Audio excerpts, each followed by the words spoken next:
If you enjoyed this video and want to support the channel, you can for $1 a month over on Patreon. Thank you.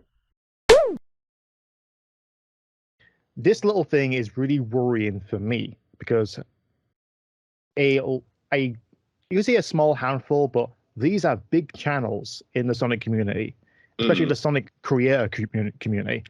Yeah. Especially the likes of what's her name? Blaney Productions. Mm-hmm. There was also Cashlin, Kevin, something Bunny, just also Chakra X also got hit with it. Oh God, him. Oh dear. Just a lot of Sonic creators are being hit by YouTube with the hammer of made for kids. Yes, this whole hoo-ha. Let me put this flat out, YouTube, because I know you're fucking listening. Okay? Yeah. Sonic is not made strictly for kids. Is it kid friendly? Of course it is. So there's a lot of Disney properties. There's a lot of properties in the fucking world that are kid friendly, but not strictly made for kids. It's not Blue's Clues. It's not Paw Patrol. It's not even freaking My Little Pony, and My Little Pony actually dealt with more mature themes. I was going to bring that up. Yeah, I mean, hell, if you go on the My Little Pony YouTube channel, again, most of the videos are under that label, but there's like they use clips from there's an episode where Twilight goes to an alternate history where it's basically turned into the Terminator dystopian future. It's like, yeah, for sure about multicolored horses going on friendship adventures. It's like, yeah, it can go into other areas, bizarrely enough. Yeah. Someone called Bulma Bunny was also hit with this.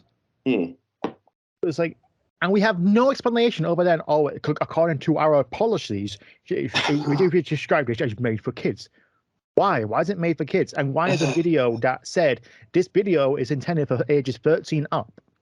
Apparently, that doesn't matter. In the first 10 seconds of a video, you can put a disclaimer, hey, no one under this age should be watching this, so you have to be at least a teenager, 12 plus, to actually watch this. Apparently, that doesn't matter. Put it in the description, doesn't fucking matter. Put it in the tags, doesn't fucking matter. It's literally screaming at the audience and saying, hey, by the way, if you're younger than you're intended to see this, don't watch it, but still they're going to try and watch it. Yeah, anyway. They don't care. YouTube, apparently, this algorithm, which has gone now, unexpectedly gone rogue on Sonic the Hedgehog content, because now, I think it's because small theory, it could be true, but it could be because of the two Sonic the Hedgehog films. Probably, but that's a bit of a stretch, though. I know. Yeah. Because they have to include that images of Sonic the Hedgehog into the copyright or what is considered kid-friendly. Yeah, I mean... And Sonic being kid-friendly, it may have actually misinterpreted as made for kids, or anything with Sonic's image, Sonic's likeness, is deemed for kids. I know it's a bit of a stretch of the imagination, but considering how often YouTube changes their policies and how rogue these algorithms can be sometimes. Yeah. And right now, I'm worried. I'm a Sonic creator. Yeah, I talk about Sonic. I showcase Sonic gameplay. I do like Sonic artwork. I'm at risk of this. Yeah. I mean, the thing is, though, I must admit, when this is kicking off, I did think to myself, maybe, again, you could be in that gray area. I mean, the one thing is that, considering us two, when we do this series, I mean, first of all, there's a lot of things we say and do that are not kid-friendly. I mean, we swear, we say certain things that... Yeah, I don't really like abiding by the freaking made-for-kids or family-friendly policy that YouTube implemented, because they got fucking called out. They're the ones who are collecting data and advertising towards young children. That's what inspired the COPPA Act. They're the ones who did it, and yet every single person who uploads on YouTube, especially in the partner program, has to abide by these rules that they made up because they got fined for it. I understand you want to watch yourselves. I get that, but this is taking a step over the freaking mark, especially when you're saying, "Oh yeah, a Sonic the Hedgehog parody cartoon where they play hot potato with a fucking realistic pipe bomb totally belongs near Coco Melon." Yeah. I mean, the problem is that, as you say, this all algorithm is that you're given an AI to look at this stuff. The problem is if it doesn't know the context of what the stuff's in there, it won't know. If it is a thing when it comes, because I'm part of the partner program. When I upload something, it'll ask for checks. Does this have swearing? Does it have abbreviated swearing like hell or damn? Do you say the word fuck, shit? Does it hate speech? Is there racism? And that determines what your advertising level is and whether or not you can have that. Yeah. And also it has, is it made for kids? And then it'll say below it, limit people at 18 plus or don't limit people 18 plus. Yeah, I noticed that. It's like, can people either under or over, will they be able to watch this thing? I've seen that as well when I upload videos. Yeah. And all this because of YouTube's problem, not the creators' problem. There are some creators out there and there are some viewers out there who will mess with the system in order to create another adpocalypse 4.0, I think we're at right now. Oh, God. And I don't know. It back in the day, you could earn like 200 a freaking month. And because of people saying the N word or, hey, we're advertising Coca-Cola on a pro-terrorist video, we had a lot of people pull that advertising. Yeah, well, that's the problem because again, it's like if you were to ask a human being to sit there and check every new video that loads up on YouTube, it's like they go crazy because there's so much you have to consider. Also, what the content of the video is, distinguish between, is this okay for anybody under 18, over 18? Is it hate speech? Is it misrepresenting something? All that stuff. So they're using machines to try and do this. And as you say, it's just messing it up, particularly when it comes to certain intellectual properties. And that's I understand, like maybe like upwards of 100,000 videos get uploaded every single day, maybe more, maybe off on that. Yeah, but at least the ones that are being falsely flagged, at least take that into consideration. It should at least take a team like 200 people to actually look over every single appeal that's going through, not just hey, just snap the finger, oh, we rejected it because we still say it is. Yeah. And even then, people still have problems of like trying to counterclaim, copyrights or whatever, because again, it still has to go. They're still letting automations do a lot of the jobs unless they. I do know there's a thing where there's a guy called Mr. TARDIS who does reviews of Doctor Who, and he has to deal with this, particularly with the BBC, the user footage of the show. And there's kind of this whole thing of if they don't reply within 40 days or whatever, then technically that claim is no longer valid. So it should be okay to show those clips. It's kind of one of those. It's 30 days, but yeah. 30 days, yeah. But again, it's like that changes depending on who you're dealing with, which are using other people's work and all that stuff. Again, it's a real hodgepodge thing to work out. Yeah, it's just a massive headache right now because several creators are getting attacked on this. Yeah, and especially on videos that were uploaded way before this whole thing happened. I mean, again, the thing is, as you say, like some of them do actually need it to work, particularly with Babylon. Sorry if I said his name wrong. But again, he does use it to actually get the job. I mean, you think about years ago when like James Rolfe and Doug Walker were starting off, they were using other websites to like pay for their stuff and now have to move to YouTube. And the idea of, if you get on YouTube, you get paid. But it's like, it's no longer as easy as it sounds because there's so much more stuff you have to deal with. Yeah, but that just, it's just the Made for Kids stuff. You got the copyright stuff, which takes you. Apparently, you could upload like maybe up to 30 seconds of a clip. Like, okay, fair enough. That seems logical. Then it was reduced to 10. Then it was reduced to 7 or 6 seconds a clip. And to actually do that for like an hour-long review or something, that is nightmarish.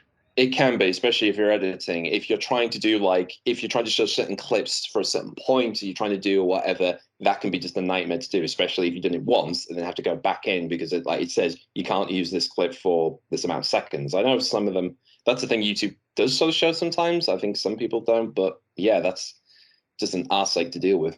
Like, I know you could use screenshots and all that, but still.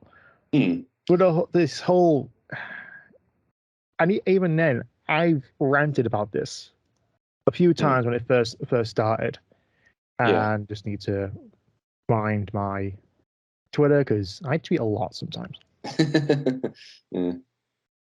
Also, a great source film animator, Pixel Rush. Their little music video got mad as just for kids. Yeah, and that's insulting as well because it's not just the fact that you are limited on what you earn. It's everything on that video drops like an anvil. It does. That's the problem. Yeah, it's not just your ads where they're completely limited and only specific ads get put on there. That sucks. But it's also your viewership drops.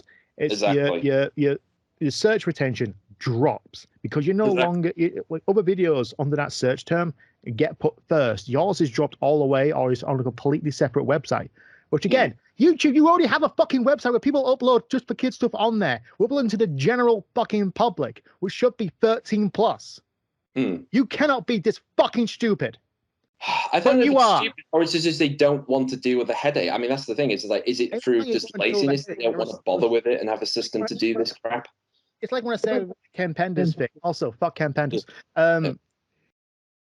He says, he owns Shade and owns these because Sega and EA and BioWare didn't fight for them. No, they didn't fight for them because it's easier than dealing with your fucking stubborn ass. So yeah, not dealing with a whole mass of a headache. Yeah, I get that. Yeah, it's affecting people's fucking livelihoods, their imaginations, their drive to want to create this stuff, which they have honed for years.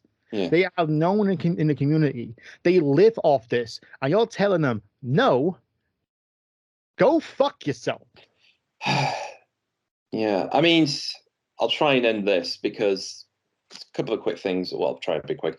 I mean, again, it's like one example I can give you is Sway, who did the Pokemon Journeys thing. I mean, literally, he was doing like a review of the entire show from the very first series up to like Johto, whatever, and then he got hit by that whole copyright thing of like through the Tokyo TV stuff, because they were like literally sending him, if you do this, we will find you how many amount of money. So he had to basically just take that all off. And again, that's completely screwed up his like, how am I going to make money? How am I going to do a job? I'm going to support my family. Again, that's an extreme case of that stuff happening, but it is worrying. The case was totally not Mark. Yeah, but like I said, he did a bunch of specifically. I can't remember the company, like Toei and such. Toei, yeah. They hit like nearly several videos of his. Yeah, that affected his livelihood as well. And they had to go around of what can we do this, how can we do that, because especially the copyright stuff on Japan is completely different to what ours is. They don't have fair use. Yeah, so they really just don't want it. They just like they don't consider any fair use as far as I'm concerned. Apparently, that seems to be their logic. Yeah. So to work around it, they said, well, I make it for American audiences, so basically I don't have to showcase you anything in Japan. And if they want to fight America's copyright law on that, they can try. Yeah. But they purposely tried to I found, and this was like what 6 days ago. I loaded this. I said, "Sonic, you should be Sonic for the kids." Yeah, they consider, and this is just little story excerpts, not themes, but little story threads from the games. Yeah, genocide, flooding, manslaughter, conspiracy theories, court martials, aliens, firearms, enslavement, attempted murder, dying parents, kidnapping, death, and sacrifice. The kids. Yeah. And again, those are the examples from 4 games. And that's the thing, it's always the context. It's always the context of how they deal with this stuff. That's the annoying aspect.